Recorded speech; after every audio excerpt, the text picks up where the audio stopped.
Voilà. Donc, je vous remercie d'être venu. Alors, ce soir, on a le plaisir d'accueillir Monsieur Heinzen, donc qui vient de loin, hein, il habite dans l'Allier, donc il a fait beaucoup de routes et puis il a amené beaucoup de matériel, comme vous pouvez le constater. Alors, Monsieur Heinzen, c'est quelqu'un d'un peu atypique, hein. C'est un retraité de l'éducation nationale, comme beaucoup d'entre vous, et c'est un ancien professeur de mathématiques.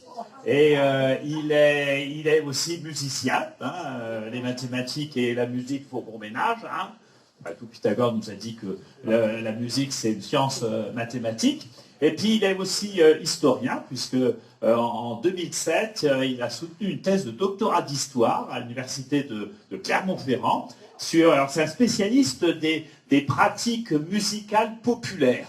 Et donc, il a travaillé sur les pratiques musicales populaires des provinces du centre de la France au XVIIIe et au XIXe siècle. Voilà.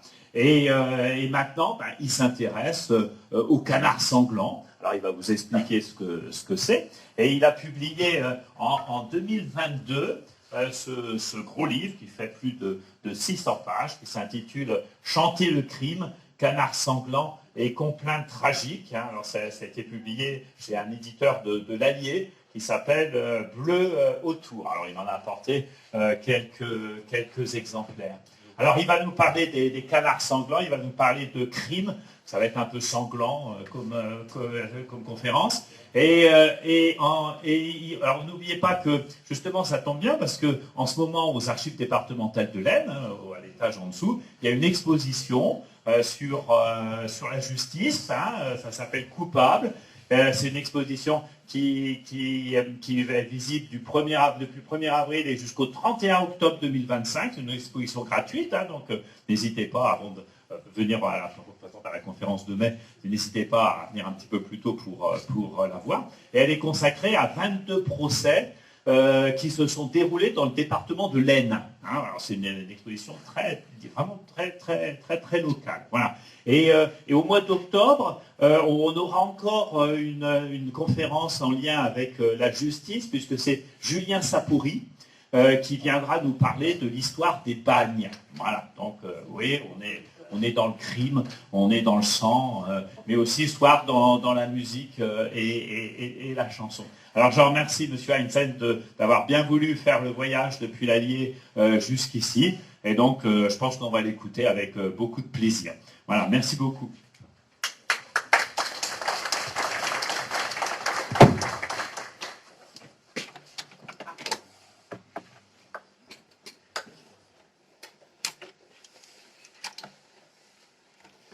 Affaire Berthaud, Landouzy-la-Ville, dans l'Aisne, à 52 km d'ici.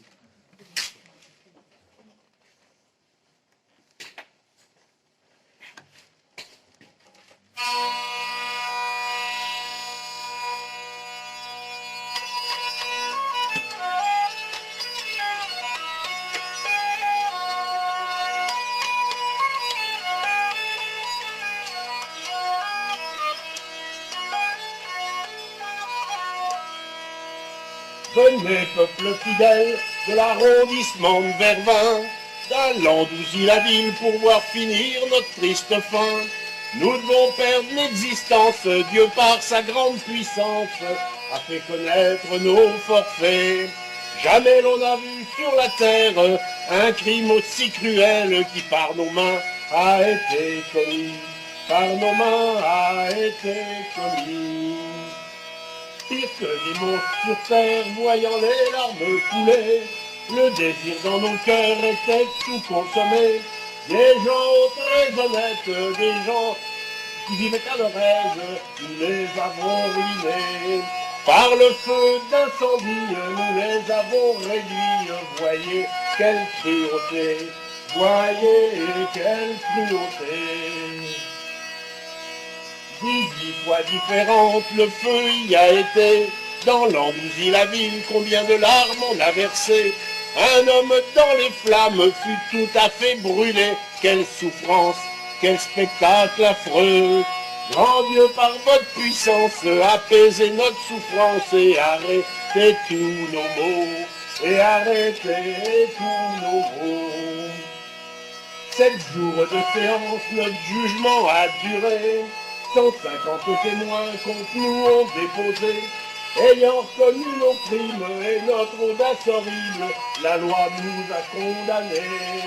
À l'Andalousie, la ville, pour y subir nos crimes, nous serons exécutés.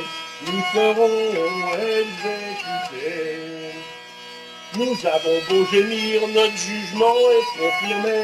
L'on va sans plus tarder au supplice nous mener. Le monde dessus les routes va se porter en foule pour y voir notre triste sort.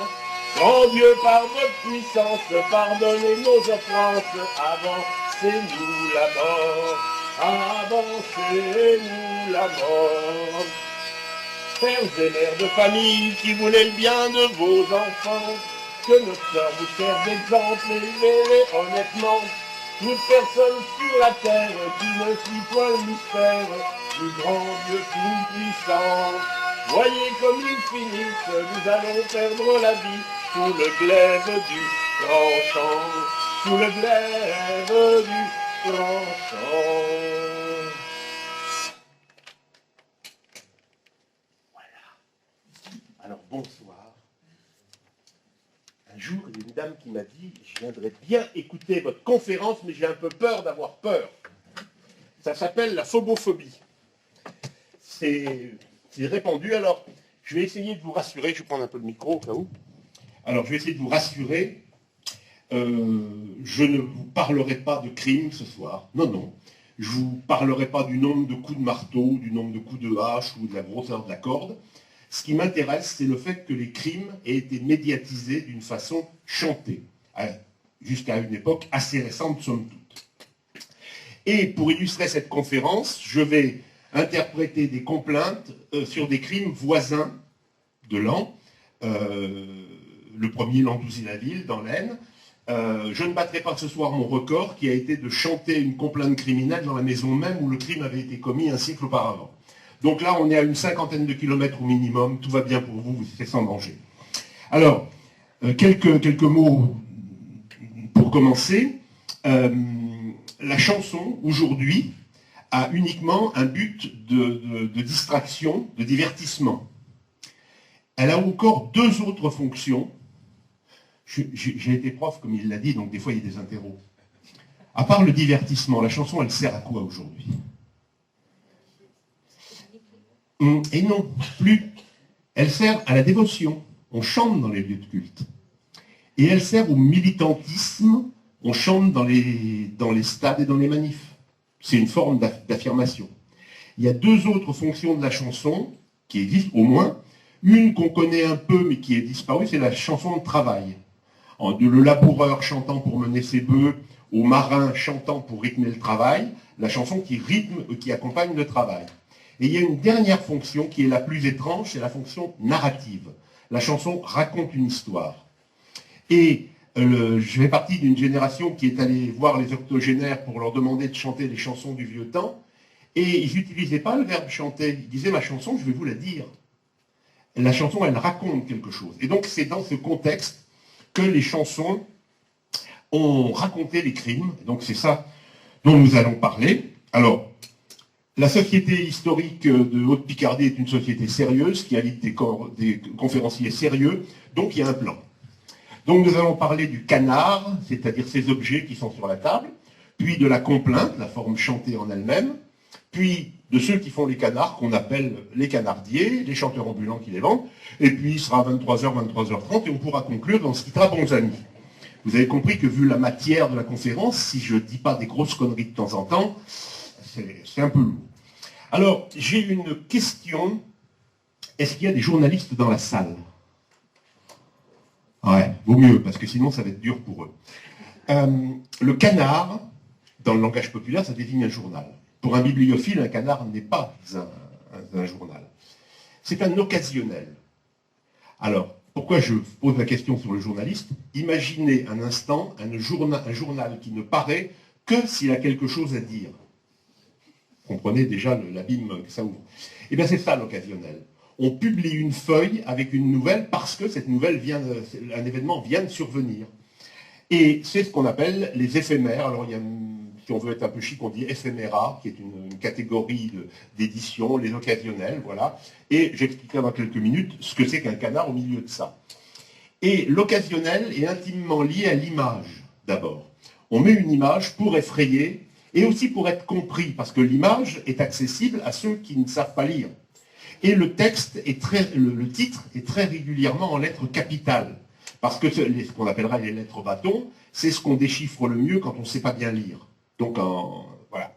Donc ça, c'est un exemple d'occasionnel du 18e, sur, c'est pas la bête du Gévaudan, mais c'est une bête à Sarlat en Périgord. Donc on fait des occasionnels sur les naissances de veaux à deux têtes, les passages de comètes, les naufrages, les inondations.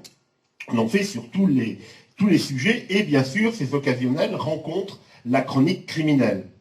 Donc vous voyez que l'image se complexifie. Ici, vous avez une image en 3 cases, c'est une proto-bande dessinée, en quelque sorte.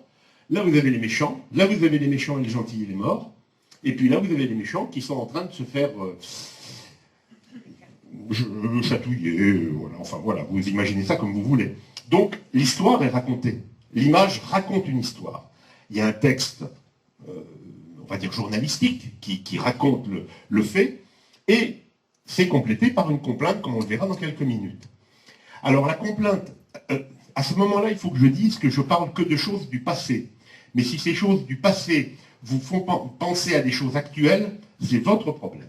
Alors donc, un fait divers, oh ça va bien se vendre, c'est un curé qui tue. Oh c'est bien, ça c'est bien. Il tue des femmes. Oh c'est bien, c'est bien. Donc, voilà des choses qui sous-tendaient l'édition de ces canards. Ça c'est un canard du premier moitié du 19e. Donc, un événement, et donc il y a une image, et tout de suite, l'histoire elle est limpide, on voit le curé avec ses victimes. On va donc arriver à la définition du canard. Le canard réunit 4 ou 5 éléments qui sont un titre, en lettres bâton comme je vous l'ai dit, un sous-titre, j'en parlerai dans quelques minutes, un récit, une complainte et une image. Voilà les constituants. Alors, voilà un exemple. Donc là, vous avez tout. Vous avez tout. Vous avez l'image. Quand on voit l'image, ah oui, c'est le gars qui a tué plein de femmes. Ouais, d'accord. Détail de 8 assassinats. Alors là, le sous-titre est très restreint. J'en parlerai dans quelques minutes. Le récit et la complainte. Donc, ce que vous avez là, c'est l'invention de l'audiovisuel. Vous voyez qu'on est très loin du crime. On est en train de parler d'histoire de l'édition, d'histoire des médias. Et aussi d'art populaire à cause de l'image. Parce que très souvent, c'est des artistes tout à fait, pas des artistes consacrés qui taillent ces images. Donc voilà les éléments. Alors, j'en ai un, donc voilà, le voici en vrai. C'est un canard de première moitié du 19e, 1817. C'est un canard sur un crime, vous voyez la dimension. C'est un canard sur un crime en Auvergne. Oui, c'est une histoire d'argent, oui, bon, voilà. Donc le méchant arrive avec sa hache, le méchant tape le gentil il est mort, et encore l'histoire est racontée en 3 cartons, 3 images. Vous voyez le titre, détail et complainte. On annonce tout de suite qu'il va y avoir une complainte, c'est donc une plus-value pour vendre cet objet. Un résumé, et puis le récit, et quand on tourne le canard, au dos, vous avez la complainte. Donc voilà, elle est là, en bas. Alors c'est imprimé à Riom, qui est une ville judiciaire, c'est le siège de la cour d'appel à 20 km au nord de Clermont-Ferrand. La complainte est bien entière, il y a même la signature de l'auteur, voilà. Il y a l'air, on en recausera de ça. Donc voilà la présentation d'un canard, celui-là est assez beau. Et puis les Auvergnats, je ne l'ai pas payé cher. Ouais. Alors, Société historique de Haute-Picardie, citation de qualité, normal. Donc Gérard de Nerval, hein, quand même. Le canard est une nouvelle quelquefois vraie, toujours exagérée, souvent fausse. Ce sont les détails d'un horrible assassinat, illustrés parfois de gravures en bois d'un style naïf. C'est un désastre, un phénomène, une aventure extraordinaire. On paye 5 centimes et l'on est volé. Heureux encore ceux dont l'esprit plus simple peut conserver l'illusion. Alors cette citation a besoin d'être explicitée. On est à la fin de la première moitié du 19e.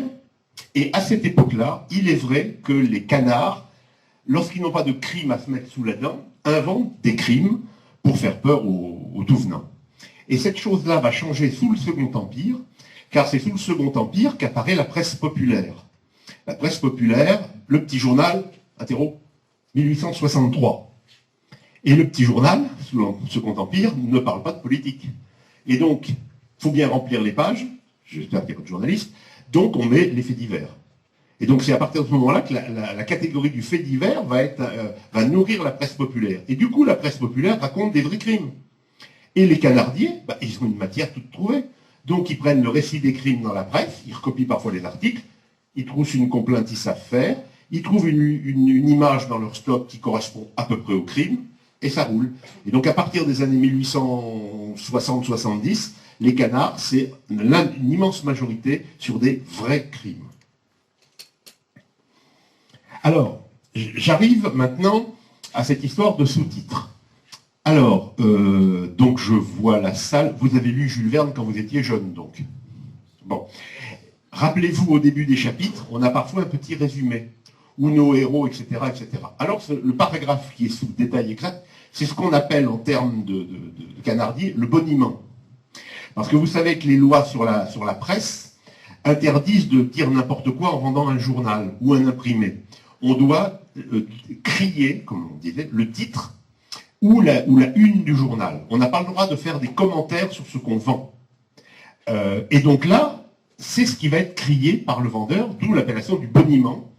Détail exact d'un crime épouvantable commis dans un joli petit ermitage près de la capitale par une bande de scélérats qui ont assassiné et massacré le mari, la femme et la servante à coups de poignard. Tourments et souffrances inouïes endurés par les victimes. Fidélité sans exemple de leurs chiens pour les venger, etc., etc. Et là, on a un récit compacté de l'affaire, puis une image qui raconte tout ça, on voit le chien, etc. Et donc, on insiste sur le fait qu'on va donner des détails. Et on y reviendra plus tard sur l'explication. On va vous donner tous les détails, vous n'ignorerez plus rien du crime après. Horrible assassinat commis rue Traversine sur 2 individus dont l'un a été percé de 11 coups de tranchée et l'autre a eu d'un coup de tranchée l'artère du bras droit coupée. Alors en fait, la presse est un peu plus précise, elle explique que oui, c'était en fait 2 ivrognes qui se sont battus avec 2 autres ivrognes, et que s'il avait tapé plus fort, oui, le coup de tranchée aurait coupé l'artère. Mais voilà, les 2 gars sont arrivés en parfaite santé au procès, donc l'assassinat, c'est une bataille, simplement. Donc là, on est encore dans les années 1840, il y a encore de l'exagération. Et là, on est dans des titres de canards des années 1880, et donc vous voyez... double assassinat d'Étréchy, détail et chant dramatique. Horrible crime de Venem près Châteauneuf, chant dramatique en souvenir des malheureuses victimes. La présence de la chose chantée dans le canard fait partie du titre. Enfin, c'est quelque chose qui va faire que ça va se vendre un petit peu mieux. À la même époque, j'ai vu un journal où il y avait à la fin d'un article une complainte est en préparation, pour dire que le crime était important. On est en train de travailler sur la complainte. Alors, ensuite, les titres de canard...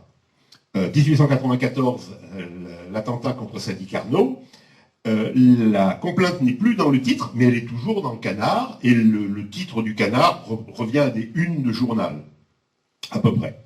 Donc voilà comment le titre évolue. Alors à ce stade-là, il est peut-être intéressant de signaler que ce n'est pas une tradition franco-française. Je vous ai mis des exemples anglais. Donc vous avez le titre, l'image, le récit, la complainte. Vous voyez, les constituants sont là.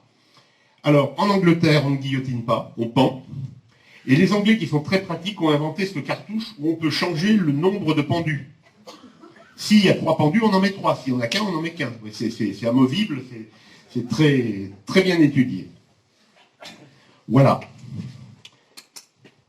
Alors là, vous dites quoi, une diapo noire? Mais c'est pas possible, une conférence de cette qualité. Alors lorsqu'il y a une diapo noire, ça veut dire que je vais interpréter une complainte. Alors vous avez de la chance aujourd'hui parce qu'elles sont plutôt courtes, parce qu'elles ont été recueillies de manière partielle, dans la mesure où c'est encore un crime de laine. Et là, nous sommes à Croûte-sur-Marne, 90 km d'ici. Je me suis rendu compte qu'il y a des grandes distances dans le département de l'Aisne. C'était un peu... Je suis dans l'Aisne, c'est bien, puis quand j'ai vu la distance, le mieux, c'est pas tout près.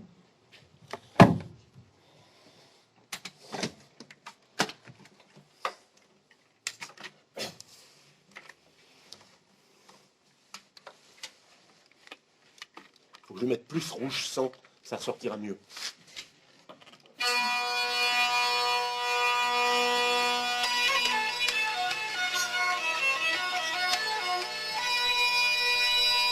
Écoutez une aventure qui bien sûr certainement, partout généralement, fera frémir la nature. Elle eut lieu près de Lens, chef-lieu de département. Là était une famille d'un renom bien peu décent, puisque Duchesne Louis-Jean, pour mère, avait une fille. Le chef s'appelait Dupré, qui mourut d'être étranglé.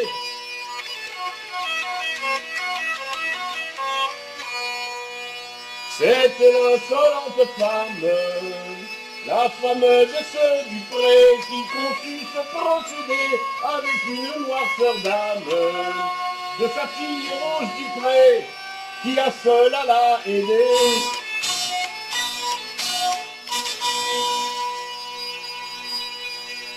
Lié d'une corde en pierre, le mari tout stupéfait vit accomplir ce forfait, et c'était l'année dernière qu'elle firent ce vilain fait dans le joli mois de mai.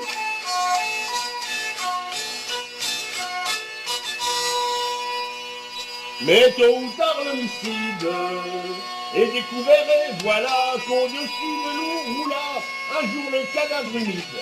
Et l'on reconnut par là le crime de ces gens-là. L'œuvre de la Providence veut qu'il soit des châtiments pour les crimes des méchants, la justice à sa balance, où les petits et les grands sont pesés très justement. Alors, je vous ai fait une petite diapo supplémentaire, je pense que vous allez apprécier. Dans cette affaire-là, il y a une mère et une fille qui ont été condamnées, exécutées, et comme la fille avait tué son père, c'était donc un crime de parricide, et au début du 19e siècle, les parricides, avant de leur couper la tête, on leur coupait la main. Arrivés sur l'échafaud, ils ont été placés auprès d'un huissier qui a fait la lecture de la sentence, puis l'exécuteur s'est emparé des deux coupables, leur a coupé le poing avec une hache et les a immédiatement mis à mort.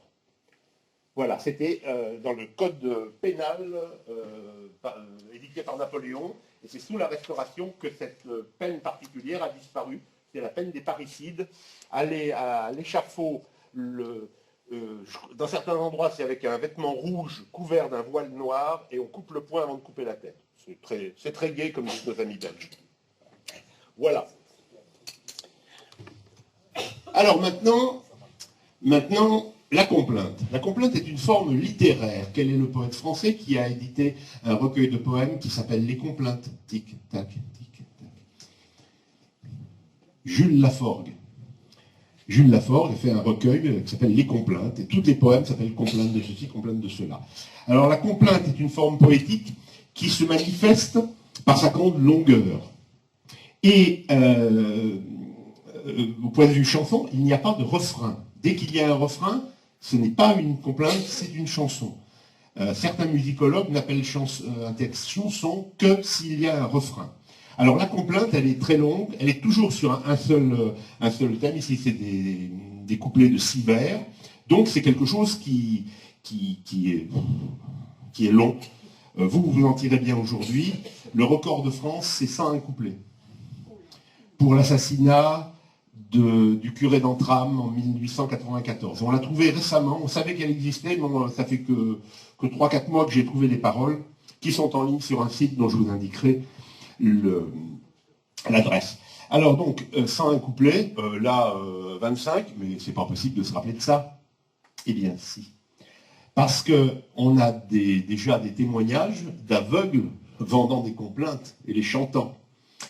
D'autre part, les possibilités, les capacités mémorielles de nos ancêtres étaient très largement supérieures aux nôtres. Plus on sait lire, plus on sait écrire, moins on sait se souvenir. Donc, interrogez un octogénaire qui vous sortira un poème appris à l'école primaire. Et c'est resté, voilà. Donc, c'est des choses qui nous semblent très étranges, Et on dit, oh, bon, sinon c'était lu. Non, non. Et l'avantage de la forme, c'est que vous mémorisez beaucoup plus un thème, un texte mis sur une musique. Vous avez, là, le vers doit finir. S'il y a un mot qui vous manque, ben, vous le remplacez par un mot équivalent. Alors après, on découvre, quand on enregistre des personnes qui chantent des complaintes criminelles, c'est pas exactement ce qui est écrit sur la feuille, mais l'esprit y est. Ça, c'est un autre petit fascicule qui est conservé dans une société savante à Moulins, où il y a 73 couplets. Alors globalement, au fil du temps, les complaintes vont en se raccourcissant. Mais des complaintes d'une trentaine de couplets, j'en ai encore trouvé une cette semaine, en 1920, 31 couplets. Voilà, donc ça existe encore. Jusqu'en 14, on en a beaucoup. Après, ça se raccourcit. Alors, revenons un petit peu en arrière. La complainte s'organise en trois moments. C'est assez codifié la plupart du temps. Alors évidemment, vous pourrez après vous dire, oui, mais celle que vous avez chantée aujourd'hui, il y a des exceptions. Mais la forme standard, on commence par un appel. Alors ça, c'est quelque chose qui est commun dans tout un tas de types de chansons populaires, qui dit, rapprochez-vous, j'ai un truc à vous raconter. Même dans les débuts de Bob Dylan, il chantait des choses comme ça, venez autour de moi que je vous raconte ceci, cela. Alors ici, il y a une dimension supplémentaire. Jean Dissoudin de Lignières, de Charroux, de Saint-Florent, de tout le département, souvenez-vous de l'assassinat commis à Mareuil près d'ici. Donc là, on est aux confins du Cher et de l'Indre, dans mes coins à moi, que voulez-vous. Et ça définit deux choses. C'est pour que les gens qui écoutent ça disent « Ah, ça parle de chez nous, ça s'est passé chez nous. Ça s'est passé pas loin d'ici. Voilà, ça s'est passé près de chez vous. » C'est ça la formule standard. Ça définit la zone de chalandise du marchand de complaintes. Ça veut dire qu'il va aller sur le marché d'Issoudun, il va aller sur le marché de Lignières, de Charroux et de Saint-Florent. Et là, les gens vont dire « Ah oui, mais ça parle de chez nous. » Donc, publicité pas vraiment mensongère, dans la mesure où c'est toujours des communes proches du lieu du crime. Vous venez d'entendre l'histoire, Jean de Vichy, de Cussé, de Maringue, on est dans ce qu'on appelle la montagne bourbonnaise, à la limite de l'Allier et du Puy-de-Dôme. Jean de Sauzet, de Lignières, de Charenton, de Saint-Amand, de Meillan aussi, de Bruyères. Et bien ça, c'est les environs de Saint-Amand-Montrond, c'est une affaire d'enfants battus à Saint-Amand-Montrond. Jean de Saint-Menou, de Boursière, d'Agonge, de Franchesse, de Saint-Pourçain, Dompierre-Ygrand de Sérilly. Là, il y a quasiment la moitié du département de l'Allier. Ça veut dire que c'était un crime assez sanglant, semble-t-il. Oui, c'était l'assassinat de deux personnes dans une auberge. Et ça voulait dire que la complainte allait être vendue un petit peu partout dans le département de l'Allier. Alors, après cet appel, il y a le récit. Le récit intègre, on va dire à partir du Second Empire jusqu'en 14, le nom de la victime, le lieu, et très souvent le nom de la personne qui a été arrêtée, donc qui est suspecte. La présomption d'innocence, les canardiers n'en ont rien à faire. Voilà. Donc, encore une fois, c'est des choses du passé. Hein. Vous avez le droit après de faire des projections sur aujourd'hui, mais la présomption d'innocence, ils en foutaient complètement. Alors, sur l'écriture, je vous ai mis deux couplets d'une complainte pour vous montrer des petites choses qui me semblent intéressantes. Regardez le système de rimes. Accourt, bruit, secours, Montlouis, rime croisée. Face, masse, rime plate, meurtrier, aventure, blessure, crier, rime embrassée. Ouais, c'est sophistiqué quand même. Alors on pourrait se dire à partir de là, c'est donc quelqu'un qui manie bien l'écriture. En fait, pas du tout. C'est un jeu. Et dès qu'on regarde, mais le mari accourt en attendant du bruit. Oh, c'est une coquille, enfin, bon, en attendant du bruit, pour y porter secours. Alors là, y porter secours, le i, complément d'objet, on est chez moi là. Je vais y faire, je vais y dire. Voilà, j'y ai fait, j'y ai dit, voilà. Et ça, c'est une tournure authentiquement populaire qu'on rencontre jamais dans les parodies. Si le i était sujet, il va le faire, il va le dire, on serait plutôt en Bourgogne-Morvan. Donc il y a toute une géographie des parlers populaires qui se retrouve dans ces complaintes. On trouve des termes locaux. Je fais une petite incise.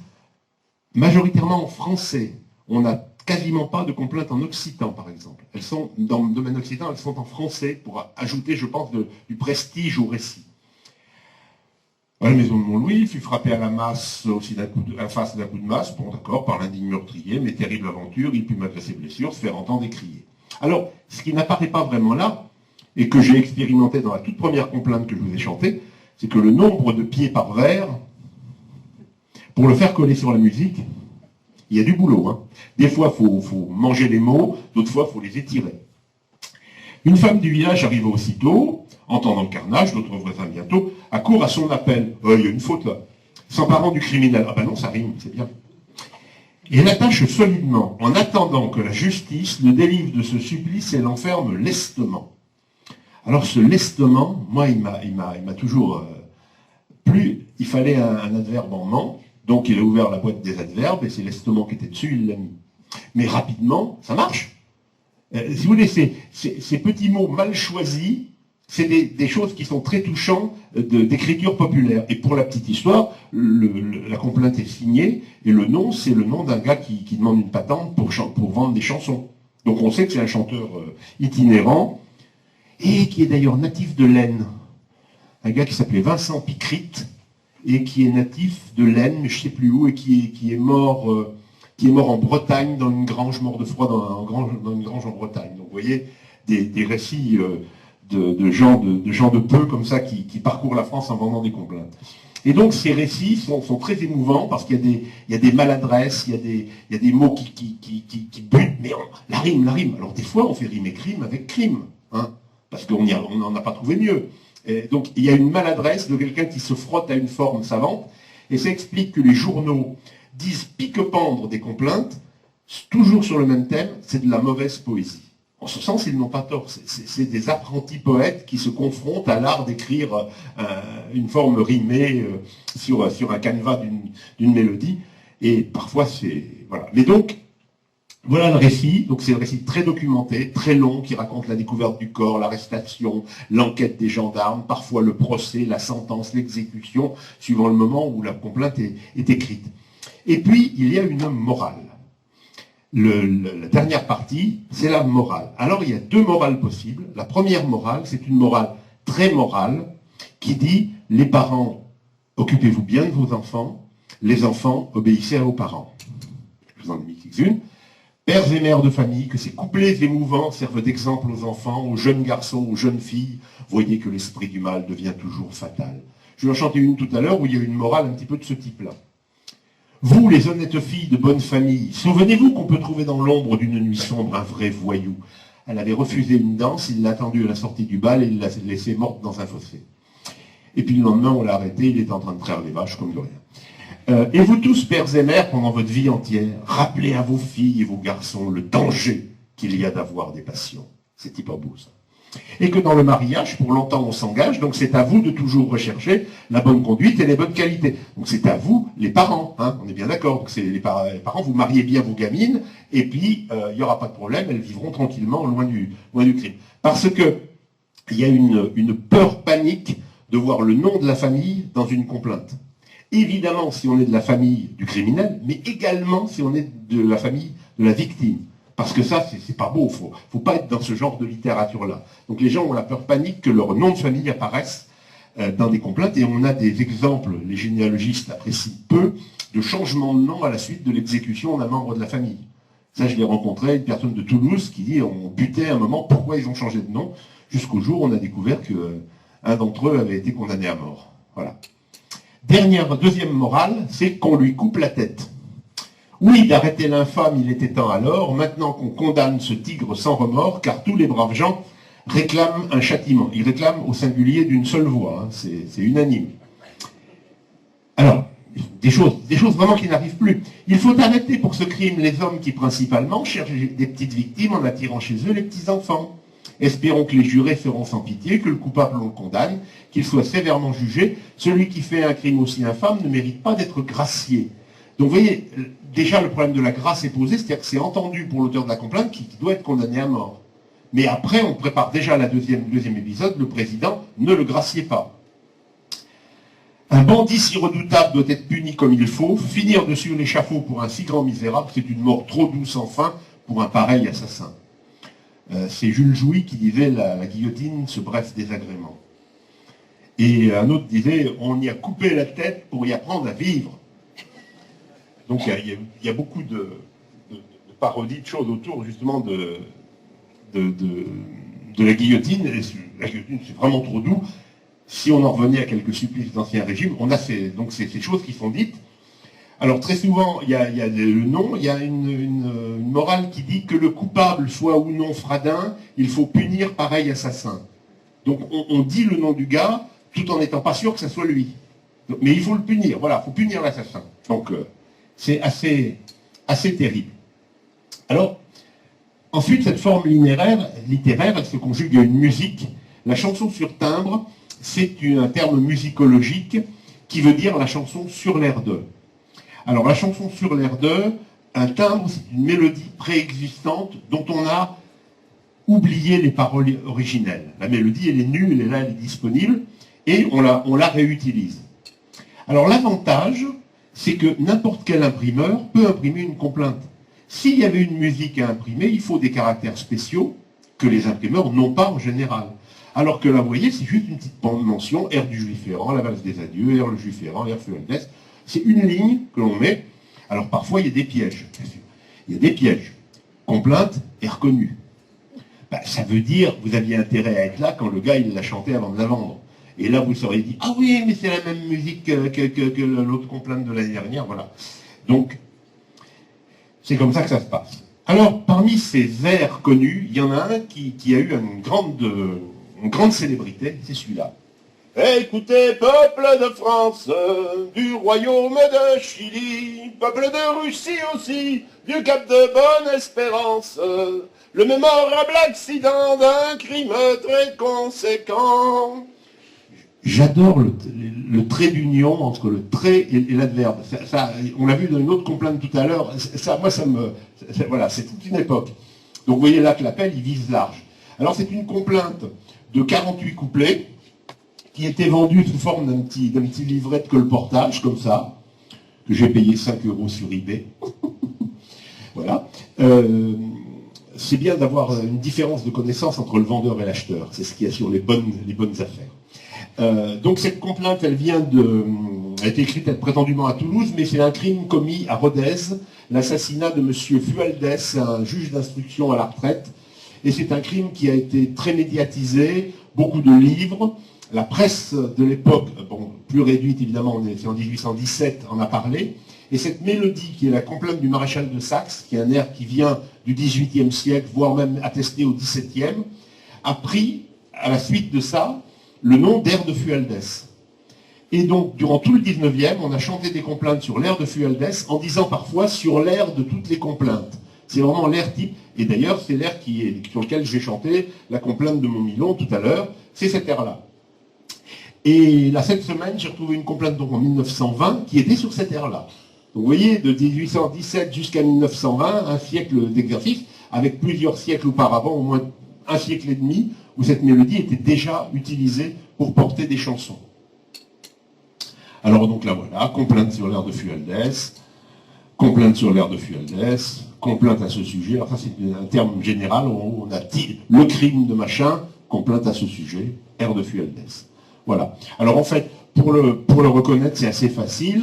C'est 6 vers avec des rimes, demeure, prissé, passé, heure, beau, O, A, B, B, A, C, C. Voilà, dès qu'on voit cette coupe-là, ça marche sur Fualdès. Alors des fois, évidemment, le nombre de pieds dans les vers, faut bricoler un peu, parce que c'est un peu bancal, parce qu'il y a trop de pieds ou pas assez. Mais on se débrouille. Alors du timbre à la parodie. La nuance entre timbre et parodie est assez fine. Le timbre, en général, on ne se rappelle pas des paroles originelles. Mais on peut se rappeler des paroles des chansons qui l'ont utilisées auparavant. La parodie, c'est un petit peu différent. Au cours du 19e, se répandent dans les campagnes françaises, dans les chefs-lieux de canton, des troupes itinérantes qui proposent des soirées de café-concerts, de soirées chantantes. Et donc il y a un répertoire qui se diffuse. Par exemple, les chansons de Béranger se diffusent beaucoup en France sous le Second Empire, par ce moyen-là. Et donc on va dire que le bagage de mélodies disponibles augmente. Et donc, on voit apparaître d'autres airs que Fualdès, ou le juif errant, qui est très utilisé. On voit apparaître d'autres airs de chansons, on va dire, j'ose pas dire à la mode, mais de chansons un peu plus récentes. Et à ce moment-là, il se peut que les paroles de la complainte qu'on mette dessus rappellent les paroles originales. Vous avez tous chanté quand vous étiez jeunes, comme les fromages au mois de juillet. Christ en coulant tous les plans inclinés. Voilà, en parodiant les rois mages de Sheila. Ça, c'est une parodie, c'est-à-dire qu'on a un lointain écho, une paronymie, c'est-à-dire des mots qui se ressemblent et qui sonnent pareil, et on fait des parodies comme ça. Donc à l'heure actuelle, c'est un genre qui revient en flèche. Je vous conseille d'écouter Les Goguettes, un groupe qui est fabuleux. Lorsque notre président a dit « Moi, je traverse la rue et je vous trouve un emploi », ils ont repris la chanson de Barbara « Dis quand reviendras-tu » et ils en ont fait « Dis quand traverseras-tu ». Et déjà, la chanson était réussie dès le départ. Voilà. Donc ça, c'est la parodie.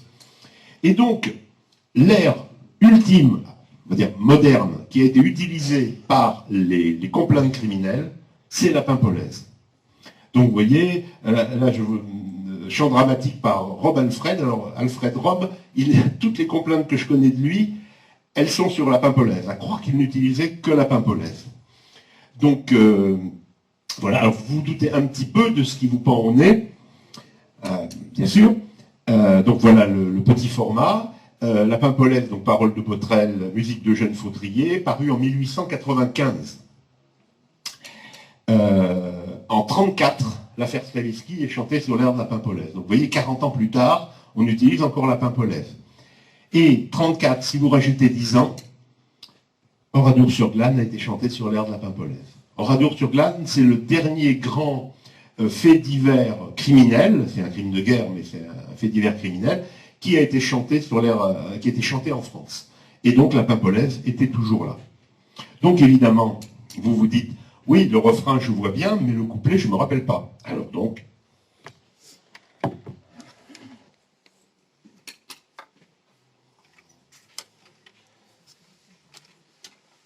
On est dans le sud du département du Nord.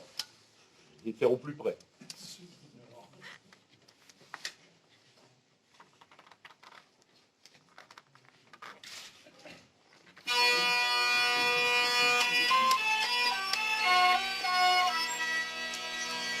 Parmi tous les crimes atroces, les cruautés des Allemands restent toujours les plus féroces, car les enfants, petits ou grands, par eux sont frappés, tués, massacrés. Et parmi tant d'autres victimes, nous trouvons Émile Després, un de ces héros sublimes dont les noms seront honorés. C'était à l'Ourche, beau village, voisin des mines de Vichy, où les mineurs pleins de courage pour nous travaillent jour et nuit, mais les Allemands comme des brigands. Ayant pu pénétrer en France, dans le Nord s'avancer partout, éprouvant leur basse vengeance, massacrer et détruisaient tout. Dans une auberge du village, un des soudards, un lieutenant, faisait des gestes de sauvage à la patronne en l'insultant, un sergent français dans un coin râlait. Mais il eut quand même la force de tuer le lâche allemand, et les autres bandits s'efforcent de saisir le brave sergent. Qu'on le prenne et qu'on le fusille, clame le chef des Allemands, ou qu'on l'attache après la grille en sort pendant quelques instants pour voir fusiller les 15 ouvriers. Ces mineurs pris dans le village, tous armés encore contre nous, et riant l'officier sauvage les fait mettre ensemble à genoux. Le sergent que brûle la fièvre, à un gamin demande de l'eau, mais lorsqu'il la porte à sa lèvre, d'un geste brusque le bourreau sur lui la répand en prenant l'enfant. Il ordonne qu'on le fusille aux côtés du brave sergent, mais pendant qu'on le déshabille, l'officier réfléchit pourtant. Allons petit, je te fais grâce, dit le bandit au pauvre enfant, si tu veux bien viser en face, pour tuer ce maudit sergent, et l'affreux bandit présente un fusil. Et le gosse aussitôt prend l'arme et paraît viser le sergent. Mais soudain, sans craindre l'alarme, frappe le soudard allemand. Oui, c'est l'infâme capitaine que sut frapper le brave enfant, héros de 14 ans à peine, déjà si brave et si vaillant, mais à ses côtés, Émile Després vit surgir ainsi que des bêtes, 15 ou 20 soldats allemands, le frappant de leurs baïonnettes et tirant tous à bout portant. Le pauvre enfant mourut en brave, car il avait le cœur français, tandis que les brutes esclaves riaient de leur lâche forfait. Plaignons cet enfant, pleurons ce vaillant, respectons toujours sa mémoire, et sachons être ses vengeurs. Inscrivons son nom dans l'histoire, et couvrons sa tombe de fleurs. Alors, c'est un crime de guerre, et Émile Després est un faux nom, c'est-à-dire qu'on a changé le nom du jeune garçon pour ne pas que sa famille soit inquiétée, et en fait, il s'appelait Dujardin, et je vous ai mis un bout de son acte de décès où il est reconnu comme mort pour la France, et il n'avait pas 14 ans, il en avait 18, mais l'affaire est relativement authentique, mais a été complètement héroïsée à des fins de propagande. Alors, donc, avec la Pimpolaise, il y a un changement qui s'introduit. La Pimpolaise n'a pas de refrain. Elle a un thème musical plus sophistiqué, mineur, puis un pont qui change de tonalité, puis ensuite une deuxième partie en majeur. On croit qu'il y a un refrain, mais même dans l'original, si la fameuse falaise qui n'existe pas revient à chaque couplet, il n'y a pas de refrain en termes de paroles. Or, on voit apparaître ici le crime de Corancé sur la Pimpolaise avec un refrain. Et donc le refrain, que va-t-il dire? Il va dire ce qu'on garde pour la fin, en fait. Et si on le répète, on va complètement amoindrir le message. Quand vous avez 20 couplets et qu'à la fin, on vous dit « faut lui couper la tête », ça vous impressionne et c'est impressionnant. Alors que là, si on répète sans arrêt « ah, qu'il soit maudit le coupable, qu'il soit tué par le remords, car son crime est épouvantable, son forfait mérite la mort », et que vous répétez ça à chaque couplet, ça dilue complètement le message. Et en fait, là, théoriquement, ce n'est plus une complainte, c'est une chanson sur un thème criminel. Et c'est ce qui contient en germe ce qu'on appellera par la suite la chanson réaliste. Vous connaissez tous Les Amants d'un jour, cette histoire a sans doute existé à plein d'endroits. Et qu'est-ce que ça nous importe de connaître le nom, de connaître l'endroit? C'est l'histoire. Et donc on en vient à faire des chansons réalistes en ce sens qu'elles sont plausibles, crédibles, mais qu'elles ne sont plus de l'actualité. On a essayé un temps, ça c'est un exemple de chanson qu'on a chanté sur les scènes des cafés-concerts. Il y avait plein de genres dans le café-concert, le comique troupier, la chanteuse à voix, le fantaisiste, etc. Mais il y avait celui qui chantait les histoires vraies mises en complainte, mais c'était vraiment trop glauque, et ça a duré quand même une dizaine d'années où on en trouve, mais ça n'a pas fait de le reste, et donc on est parti dans des chansons plus évocatrices que réalistes, enfin qu'authentiques. Alors donc, maintenant, les canards, il faut les fabriquer. Donc on va s'intéresser aux éditeurs de canards. Et je crois que là, il y a une interrogation écrite. Ah non, d'abord, le canardier et la canardière. La canardière est à gauche. Hein. Donc vous voyez la constante, la bouche grande ouverte, parce qu'ils braillent leur boniment. Et horrible détail, etc., etc. Et voilà l'interrogation écrite. Alors ici, c'est un chanteur, non pas de complainte criminelle, mais de cantique, et qui montre sur une image le détail du cantique qu'il chante. Moi, ce qui m'intéresse, c'est ce qui est en haut, à droite de l'image. Vous voyez la situation générale. Je vous l'agrandis. Qu'est-ce que c'est que ça? Une enseigne, oui. Une enseigne de quel métier? Ça ressemble à quoi? Des cartes. Eh bien, c'est une enseigne de quartier. Le quartier fait les cartes. Alors, pourquoi le quartier? C'est un imprimeur. Et non. Parce que le quartier, l'imprimeur, c'est celui qui imprime avec des caractères en plomb. Sous l'Ancien Régime, le quartier, il imprime, il fait de la xylographie, il fait de l'estampe avec une forme en bois. Ce n'est pas le même métier sous l'Ancien Régime. Et donc le quartier, il fait également des images, donc il est quartier imagier. Il est aussi, on dit feuilletier, parce qu'il fait des feuilles, des canards en réalité, avec une image. Hein, on lui tolère un peu de caractère en plomb s'il y a une grande image. Et également, il est dominotier. Alors c'est quoi, sous l'Ancien Régime, un dominotier? Eh bien, c'est un faiseur de papier peint. Le domino, c'est le papier peint. Et vous avez, les bibliophiles connaissent ça, ce qu'on appelle les livres recouverts de domino, des livres qui sont recouverts de papier peint. Et donc, oui, le papier peint est imprimé avec des formes en bois, comme la toile de Jouy, par exemple. Donc ça, c'est un corps de métier différent de l'imprimeur. Donc sous l'Ancien Régime, c'est les quartiers, feuilletiers, dominotiers, imagiers qui fabriquent les canards. Au 19e, ce sont des imprimeurs qui se spécialisent. Et donc il y en a des célèbres dans la première partie du 19e, qui font des images. L'image du curé enterrant deux femmes, ça c'est un éditeur qui s'appelle Chassaignon à Paris, qui est très connu. Et vers la fin du 19e, c'est ce monsieur-là, qui est le roi des camelots de Paris, l'empereur des camelots, parce que son prénom c'était Napoléon, donc on l'appelait l'empereur des camelots, Napoléon Maillard. C'est un type assez extraordinaire, c'est pas forcément un éloge. L'affaire Dreyfus l'a fait vivre, parce que c'est lui qui faisait vendre à ses camelots sur les trottoirs de Paris toutes les chansons contre Dreyfus, les cartes postales animées où on plongeait Zola dans un tonneau de merde, c'est lui. Voilà, c'était lui qui faisait ça. Et ce gars-là, il vendait aussi la claque pour les meetings politiques. Si on venait le chercher, on disait je veux 50 personnes c'est tant.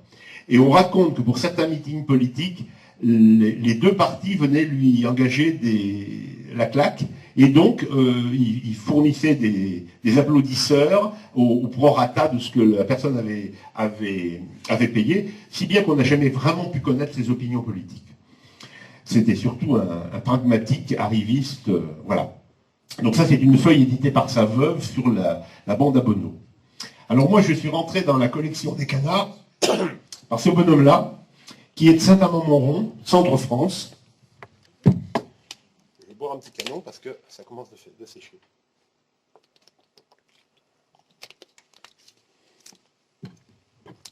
Alors lui, je connais autour de 130 complaintes criminelles éditées par ses soins, autour de 200 feuilles de chansons. Et il est très intéressant par ses images, par ses illustrations. Si vous voyez l'illustration qui est au milieu, on a tous compris. Un gars dans une chemise sans col entouré par deux messieurs en noir, on voit très bien où on l'emmène, quoi. Et ces illustrations sont très efficaces. Alors je vous en ai sélectionné certaines. Ça, c'est deux images parfaitement interchangeables pour illustrer un crime où c'est un homme qui tue une femme. Même s'il l'a noyée, ou s'il l'a pendue, ou s'il a tiré, il met ça. Parce que c'est un homme qui tue une femme, donc c'est... Comme on utilise, il n'y a pas que les musiques qui sont du réemploi, les images aussi. On ne fait pas une image pour chaque nouveau crime, on fouille dans le stock et on remet. Alors des fois, là... Alors lui, il est très fort parce qu'il y a une feuille où il y a une représentation d'immeubles citadins. Une tête de femme, la tête à Louis Pasteur et une scène d'autopsie. Alors c'est une affaire d'empoisonnement, à Saint-Amand-Montrond, en ville, donc la ville. La coupable est une femme, il a mis une tête de femme, elle ne ressemble pas, mais on s'en fout, elle a mis une tête de femme. On a exhumé des corps pour faire des autopsies, donc une scène d'autopsie. Et les médecins qui ont fait l'autopsie venaient de l'Institut Pasteur. L'histoire est racontée, avec les illustrations, un texte, une complainte et autres. Donc là, c'est des scènes de crimes qui sont particulièrement impressionnantes. Ça, moi, ça me touche particulièrement. C'est naïf, mais c'est génial. Vous avez les victimes, vous avez le commissaire, là, ou le juge, je ne sais pas. Vous avez le médecin qui ausculte les cadavres, vous avez les témoins, vous avez les gendarmes. Comme un théâtre de Guignol, ça raconte l'histoire. Et là-dessus, vous pouvez raconter la découverte du corps, les voisins qui ont fait ouvrir la porte, les gendarmes qui sont arrivés. Surprise! C'est le gendarme qui arrête le méchant, voilà. Donc des fois c'est très enfantin comme dessin. Alors il utilise soit du bois gravé, soit des choses sur métal qui sont assez sophistiqués. J'espère que vous allez pouvoir... Alors voilà des scènes d'autopsie. Et par exemple, ça c'est fait sur métal, mais je ne sais pas comment ils réalisent ce sort de grisé. C'est vraisemblablement avec un système de photogravure bricolé, où ils utilisent une attaque du métal par un produit photosensible. Bon, c'est pas bien. Qu'est-ce que je vous ai mis d'autre? Ah oui, des scènes de procès. Donc c'est censé être le procès de Caserio à gauche. Et à droite, c'est censé être l'interrogatoire d'un suspect dans un bureau d'un juge. Alors cette image-là, il l'a décalquée à partir d'un supplément du Petit Journal. Elle a été décalquée, refaite en gravure, et j'ai vérifié, c'est exactement la même au détail près. La guillotine. Ah, la guillotine, ça se vend. La guillotine, ça se vend beaucoup. Et donc il en a fait il y en a la grande qui est là-bas sur le tableau, c'est une de Simonet, et c'est très efficace. La tête du criminel, absolument pas ressemblante, mais du moment qu'elle est patibulaire, ça marche. Oh, c'est le criminel, il n'est pas gentil, il n'est pas beau. Voilà, il n'est pas beau, c'est qu'il n'est pas gentil. Et vice-versa. Oh, pardon. Non, c'est le moment où ça commence de piquer du nez, alors je mets une image pour rien. Alors, celle-là, elle est particulièrement impressionnante. À gauche, le crime, à droite, le vol. Voilà, il y en a un qui fait les poches, tandis que l'autre poignarde.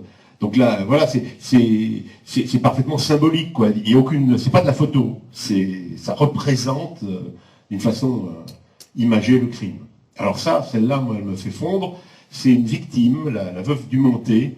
Moi, je trouve ça magnifique. C'est de l'art populaire, c'est une dimension des canards qui, moi, me touche beaucoup. La qualité de dessin, voilà, Je vous rappelle que avant la parution des suppléments du Petit Journal, etc., l'image était quelque chose de rare dans la société populaire.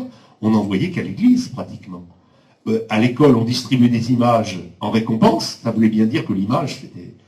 Voilà, je pourrais vous parler de la fonction des images qui est quelque chose d'un invariant qui vient de très loin. Si vous voulez, de l'image de pèlerinage qu'on ramène avec la tête du bon saint à la vignette Panini avec la tête à Platini, c'est la même histoire. Voilà. Ah, on continue. Alors, j'ai remarqué que les crimes chantés dans l'Aisne, il y a beaucoup d'incendies. Vous avez le briquet facile.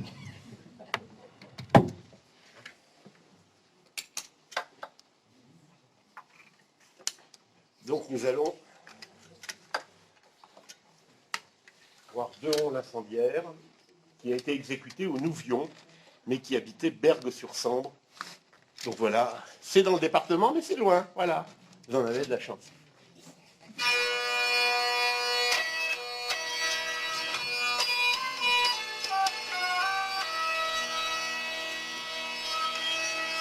Hélas, à 60 ans d'âge, il me faut donc mourir au milieu de mes amis, tout proche de mon village, sur la place du Nouvion, pour moi quel cruel affront.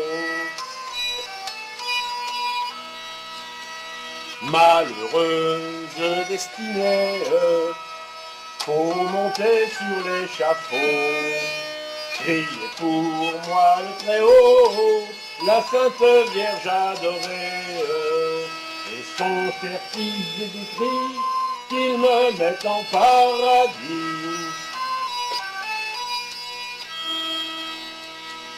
Dans ma colère terrible, je fus comme un libertin, ayant la torche à la main pour incendier ma victime.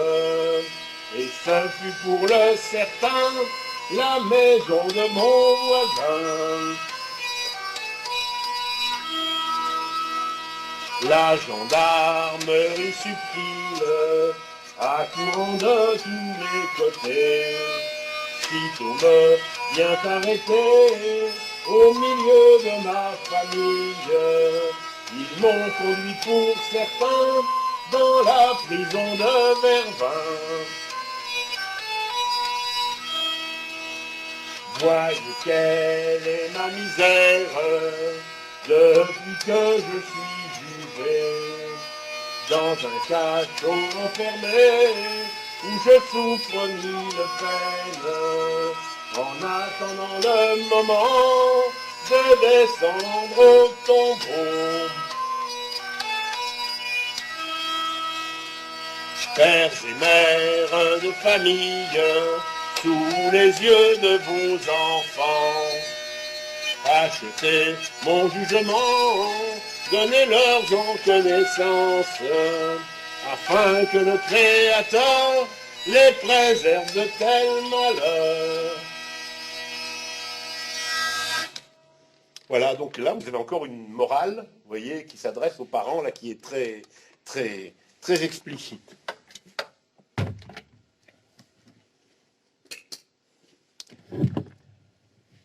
Alors, maintenant, ces canards, il faut les vendre. Alors, la vente des canards était faite par colportage.